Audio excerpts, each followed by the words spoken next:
Good. So we're going to continue Vimuttimagga on the wisdom section. So we start here on distinguishing wisdom. So separating it out into its parts. Specifically, what is it all about? Question. The good one actually. What is wisdom? Because it's kind of like a big word, isn't it? It sounds like, a great ability to solve puzzles and cryptic riddles and everything. But what is wisdom? And also in the age of information technology and Google, everything, is that wisdom? How does wisdom, now that we've got much more education and information, but wisdom. So what is its salient characteristic?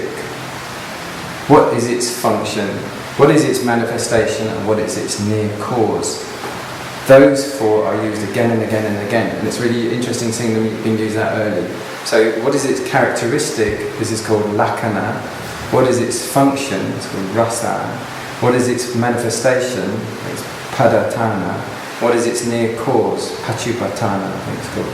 What exactly does a near cause mean? It's near cause, like what causes it to happen? If you know that, you can make it happen. You can put that cause in.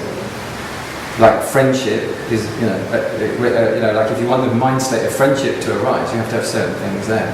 Like a good friend, for example, might be one, or the thought of a good friend, and your loving kindness arises in the heart. So the first thing, and then the cause comes arises. So it's, a lot of this in those times they were trying to work out the science of the mind. How does the mind work? And they were learning. This is. And from the Buddhist teachings, they were working out. If you concentrate on that certain idea, or if you look at people, if you specifically go, okay, let's all go down to the hospital and we'll look at people in deep pain in the eye unit, you'll get compassion will arise up. So that would be the proximate cause, the near cause of it. So if I want to have more wisdom, it's going to tell making my life conducive to the near cause. Yeah. Okay. That's exactly. So if you associate with teachers, if you do vipassana, this is kind of like across Thailand. They know. So what do you want? Do you want calm or do you want insight? Do you want to get wisdom? Just go away and do like 4 years. Come back and people go, "He's so wise. She's so wise." The stuff she comes out with, really deep. Your daughter, This actually happened. Definitely. But if you just want to make money, then you just have to go out and do a training in carpentry and and you'll get rich, but you won't get any wise. No one will be going around saying that. But they will notice that you're sort of like saving up money. It's cause and effect. Yeah, so these 10 questions. First is what is its characteristic? They take this tenfold analysis to everything. So they'll take it to concentration, they'll take it to morality, every different thing. So if you're talking about mindfulness, or you're talking about awareness, they're the same thing. So you put them under the grill of these 10 things, and you say, well, awareness is characteristic is this, its function is this, how does it manifest this? What's its near cause? How do you make awareness happen? This. Like this. So it's a tenfold kind of analysis they do. I think it's tenfold. Lakkhana. So it's characteristic, its function, its manifestation, its near cause of wisdom, and then what are its benefits? What is the meaning of wisdom? Through what merits can wisdom be acquired? And lastly, how many kinds of wisdom are there? Reassuringly brilliant, isn't it? I mean, if you're going to get answers to all those, it's kind of a useful pack to have. It's not such an abstract thing. So it looks more practical.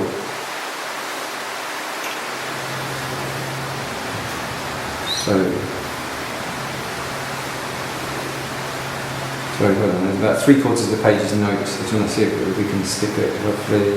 Yeah. Wisdom defined. So, firstly, what is wisdom? This wisdom, pañña, is understanding. This is knowledge. This is investigation of the truth. Distinguishing. A word I've never seen before, so I don't bother reading it. That investigation is learned. It's skillful. It's clever. And in considering, it sees clearly and draws knowledge.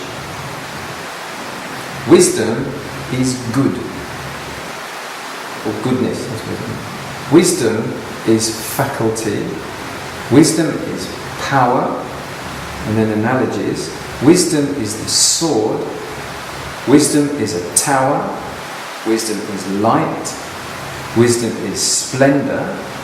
Wisdom is a lamp.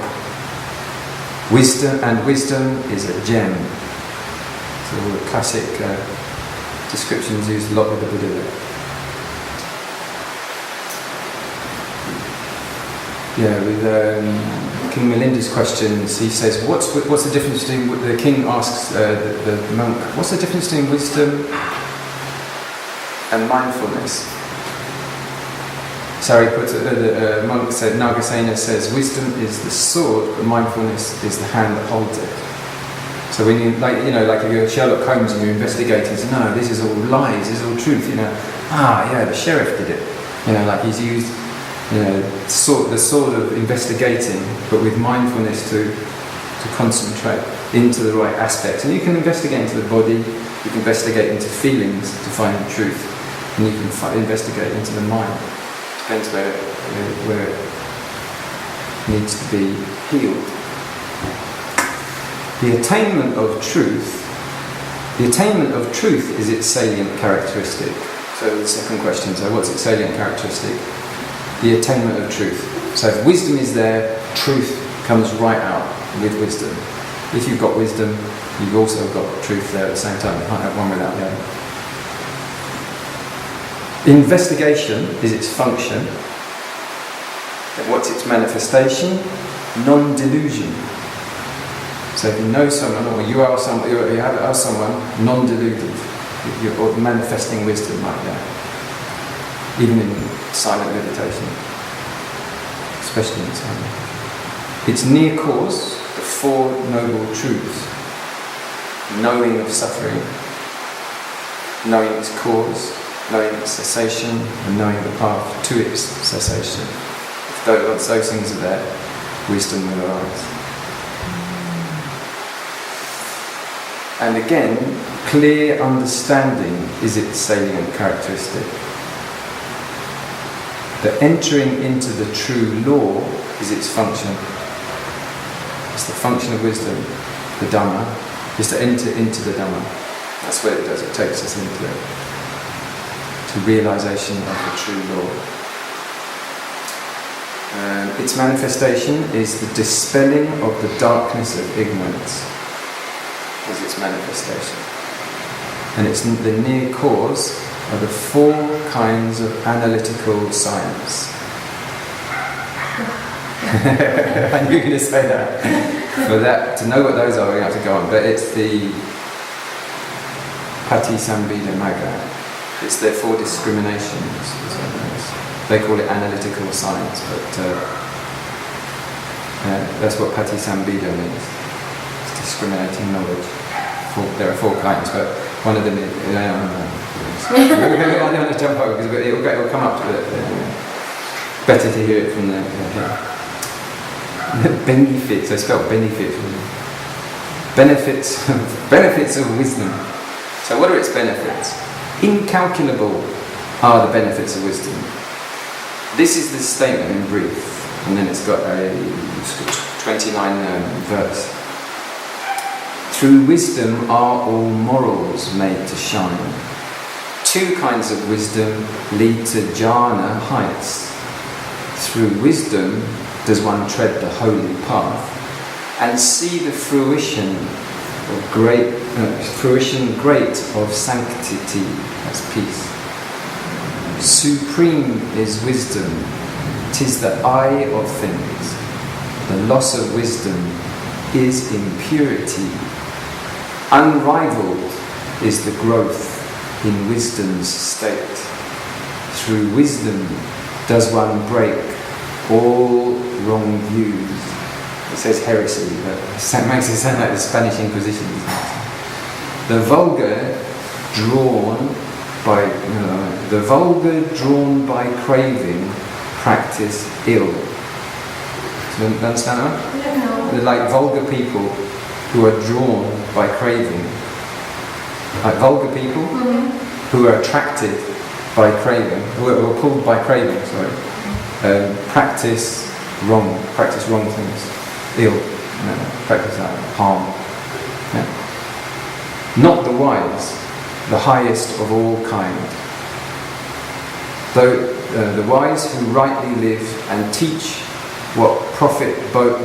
it's a difficult sentence now. The wise ones who rightly live and teach what profits both this world and that. It means like how to get wealthy and well in this life, but also in the life hereafter, after death. But the vulgar people don't know how to get rich and well and healthy in this life or the life after. They suffer in both. They, being free and strong, see states of woe as unhappiness. So that the wise ones, being free and strong, see states of unhappiness. States of... the English is a bit difficult, but it's not. It sounds kind of biblical. Well, this is a verse. I mean, it's written in verse 1. So the wise ones, being free and strong, see states of woe, of unhappiness, and welfare in many forms. That's what it means. And they know condition, they know the cause, they know the mind, they know what matter is, they know the law. This wisdom is the doctrine of the Dhamma, of the truths. This wisdom is the pasture of the good. It's the place where the good live. Through wisdom one attains to excellence. Through wisdom one roots out the evil brood, the evil types of people. Brood. No. It's like the family of evil. It not literally. Like defilements? Yes, that's what it's going to say, yeah. Through wisdom, one roots out the evil group, which are called craving, hatred, ignorance, and birth and death, and all the rest that is, which nothing else can ever exterminate. That was the end of that chapter, of that verse. Next, it's going to mean on to the meaning of wisdom, different kinds of wisdom, and then some groups of wisdom. So a lot of the things in that verse were also taken by lines of the Buddha's. The Buddha gave many small, short poems describing those things, and I think they've compressed them together from whenever the Buddha said a description and referred to wisdom. So the first question, what is the meaning of wisdom? Answer, it means knowledge, and it means removing well. What removing? Removing well. Removing skillfully. Well. Yeah, like doing it well. Doing it well. Sorry. Removing skillfully. Yeah. Through what merits can wisdom be acquired? Through these 11 merits, namely. So this is how you get it. Searching the meaning of the suttas. Secondly, many good deeds. Third, dwelling in purity. Then, samatha and vipassana, serenity and insight. And then the Four Noble Truths, suffering, cause of suffering, ending of suffering, and the path. Then the work of science, it says. The word is probably Dhamma Vichaya. It's like the investigation into cause and effect. Work of science, Vijja. Next, calming the mind causes wisdom. Next, dwelling in meditation. In all these days and days that pass, the sun goes overhead and the moon comes up, do we actually spend much time sitting there with our legs crossed and our eyes closed? So, just dwelling in meditation. Next, jhana gives rise to wisdom. At all times, ridding the mind of the hindrances. So anger comes up, just dropping it. Lust comes up, just dropping it. Doubts come up, putting them out. separating from the unwise. So that avoiding the fools and all the rest, separating from the unwise. And the habit of associating with the wise. Next then, 2 kinds of wisdom. How many kinds of wisdom are there? Answer, 2 kinds, 3 kinds, and 4 kinds.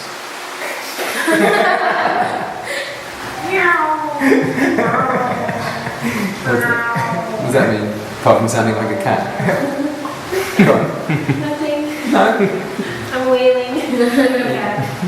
Why? 2 times, 3 times. Many kinds. You're in confusion already. My brain. One brain. Get more. Download them. No, it's just saying, how many kinds of wisdom are there? Oh, because there's a list of 2s, 3s, 4s. Yeah. I don't like lists. It's the quiet test. What are the 2 kinds of wisdom? 1, mundane wisdom, and secondly, supramundane wisdom. Not the same thing at all. Do you know what that means? Mundane wisdom and supramundane wisdom. Supramundane wisdom is actually seeing and observing and experiencing Nibbana, because it's above all worldly events, so it's only known within meditation. But if someone comes to you and goes, should I have an abortion or shouldn't I? The mundane wisdom is knowing the answer to that question. Or, should we sell the house and throw it all in and go and live in India or on the road, Kind of like advice. Yeah. So there's counselling kind of wisdom which thinks and weighs up things and talks and answers and so on, but deals with gain and loss and praise and blame and all those kind of things, whether it refers to health or belongings or anything. But supramundane wisdom only has one function, and that's to know Nibbana and the path to Nibbana. And the knowledges that lead up to it, the 16 knowledges. Here, wisdom is associated, and supramundane wisdom. Here, wisdom is associated with the noble path and fruit. So as I was talking about this, coming out of Nibbana, the pure mind, and maintaining this state of fruit, and then gradually come back down to mundane level. It says, wisdom is associated with the noble path and fruit. Those referring to 2 mind moments. One is the noble path, which is Magga, which is the thing that cuts all the fetters, which is the thing that, if you know the noble path, that just was the attainment of stream entry, or the second one, or the third one, or the 4th one. You get 4 of those, job done. So wisdom, which is associated with the noble path and fruit, is supramundane wisdom. Others are mundane wisdom. Mundane wisdom is with cankers, with these cancers. It still has greed, it still has anger in it. Yeah, we shouldn't, wise opinions or wisdom about investment or something like that. It still has ego and delusions and preferences and biases in. Mundane wisdom is with cankers, with fetters. So someone who isn't a stream entry will start with, look, I'll give you advice and I'll tell you we should go to war and we'll defend them on the beaches. Okay, but there's still not even a stream entrant who's giving all that advice out. With fetters and with tangle. Inside the heart is all still tangled up. This is flood. The person has all the asavas, the floods inside.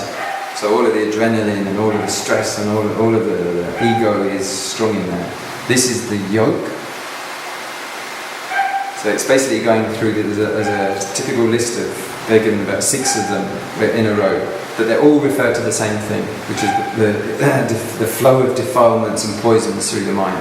Poisons of fear, poisons of hate, poisons of ego, and poisons of desire. Those are the main 4 ones. So they just have different manifestations. They'll call them the flood, they'll call them the yoke. It means like an ox has a yoke.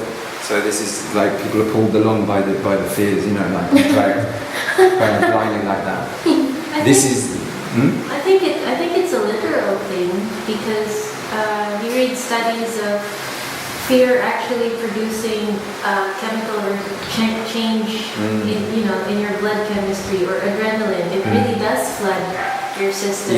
Just like fear. When you're paralyzed by fear, absolutely, it floods all over you. So I did a long study on this, the HPA axis. What's that? It's between the adrenal glands and between the pituitary gland, like this, and how the pituitary gland signals danger and then sends signals to the body to release stress hormones, cortisol, adrenaline, and tell it to fight and flight. But it just literally immediately floods the body with get out there messages. But the thing is, that's happening like for most people nowadays every 3 minutes, on nothing. They just see a car coming, overtaking, and they're like, get me out of here and attack and destroy. And so we get floods with that, and then we don't sleep and we don't rest, and people just get saturated.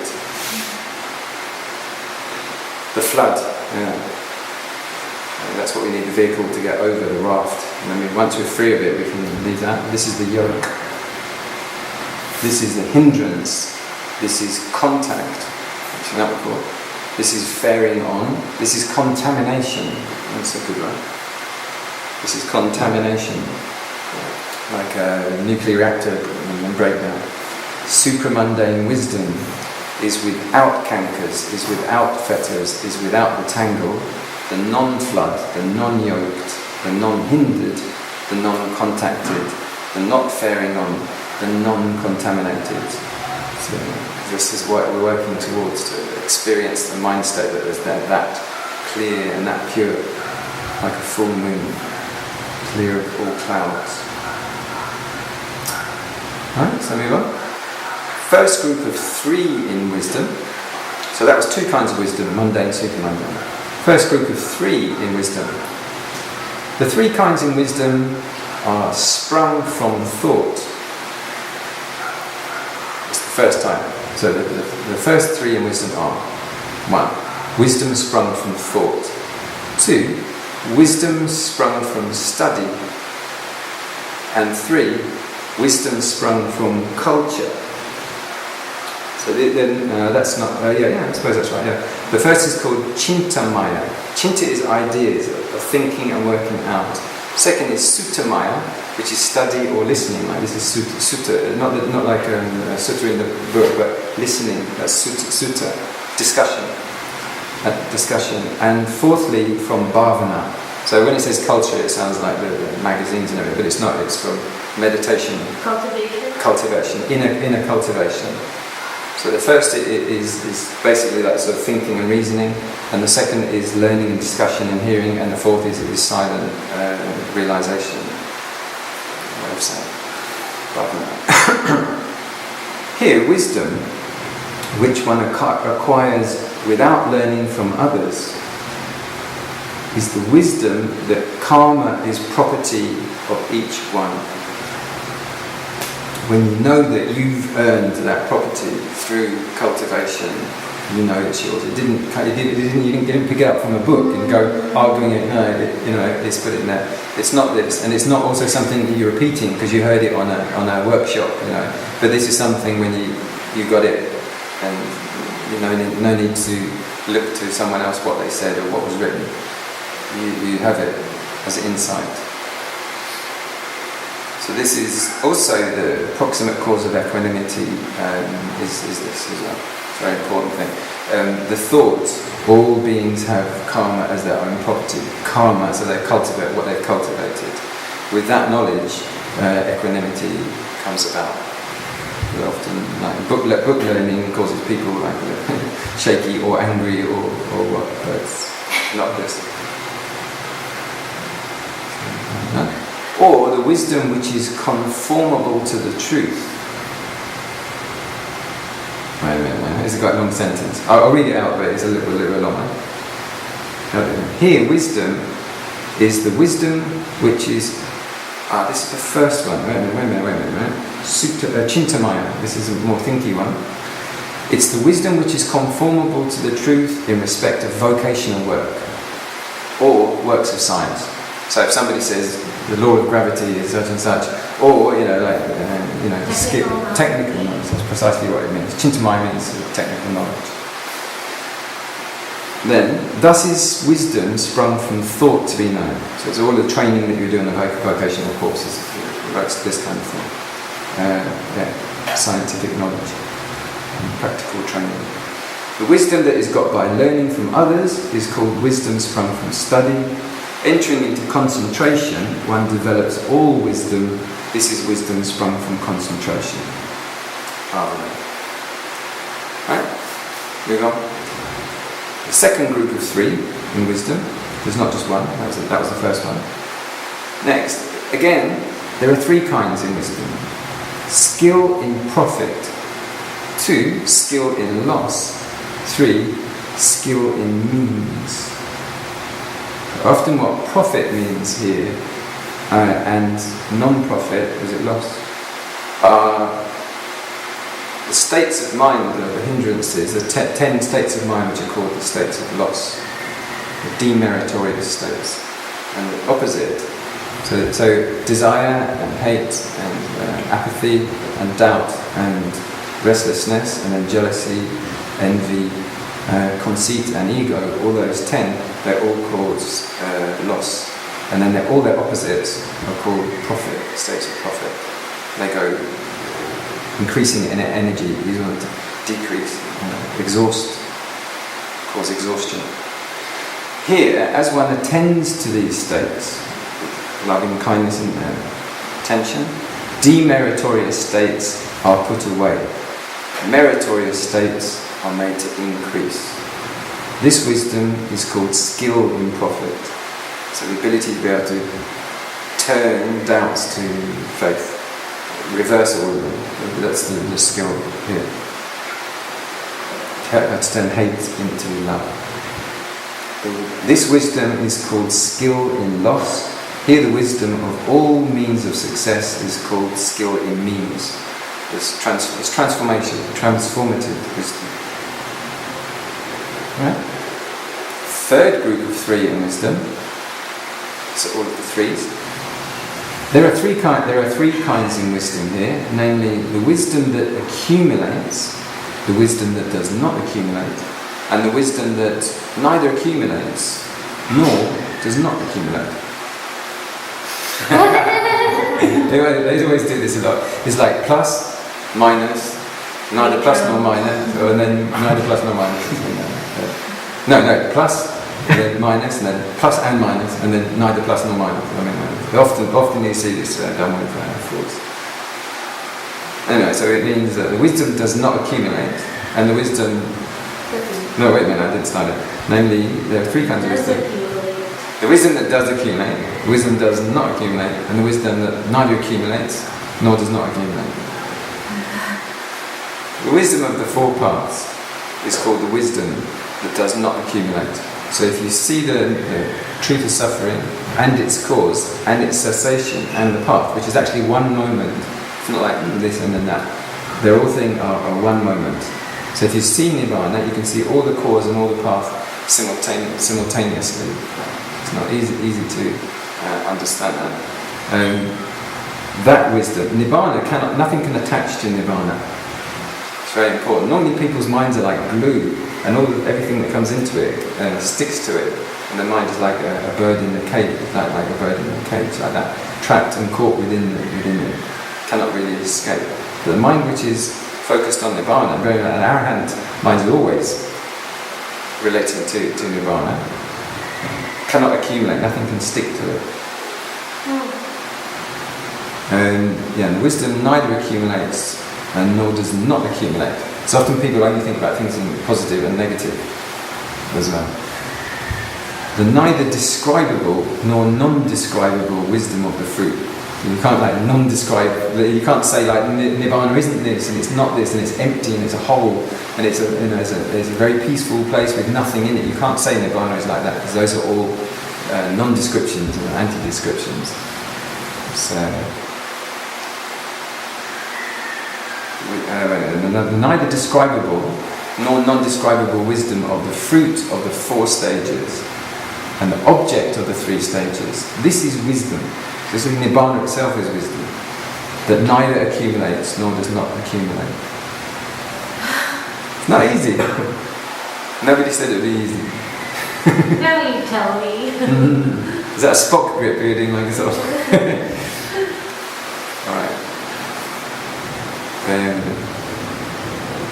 By understanding the cryptic nature of it, it can also be like a Zen koan to because otherwise also people try to think their way and work their way, and actually it's a lot by reversing and letting go of the ways that we're used to working.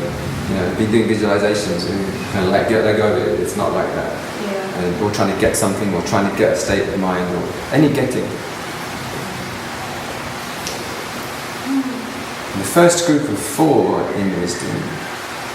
The 4 kinds in wisdom are knowledge produced by one's own karma, knowledge that conforms to the truth, thirdly, knowledge connected with the 4 paths, and fourthly, knowledge connected with the 4 fruits. Here, right view concerning the 10 bases is the knowledge produced by one's own karma. 10 bases in this case, I believe it relates to the insight knowledges. So this is all relating to Vipassana.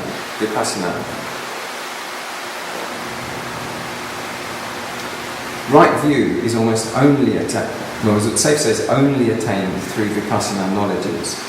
So all the rising up and passing away, knowledge of dissolution, so the knowledge is dissolved away, and someone's like absolutely empty, and they've gone through the fear of the loss of ego, they've gone through dispassion, they've gone all the way to that stage of equanimity, which is the 10th stage of insight. When the mind is in that condition, it's very close to attaining the 4 fruits, the nirvana, or the 4 knowledges. Adaptable patience in one who regards that aggregates as impermanent. If we can manage to see the body as impermanent, the feelings as impermanent, and the suffering, if we can bear to be patient and stay with doing all of that, and that it's not self, is called knowledge that conforms with the truth. Just having the patience is wisdom. The wisdom of the 4 paths, that's the stream entry and Vanta entry, all the way up to Arahantship, is called knowledge connected with the 4 paths. And the wisdom of the 4 fruits is called knowledge connected with the 4 fruits. Surprise about that. Should we call that okay?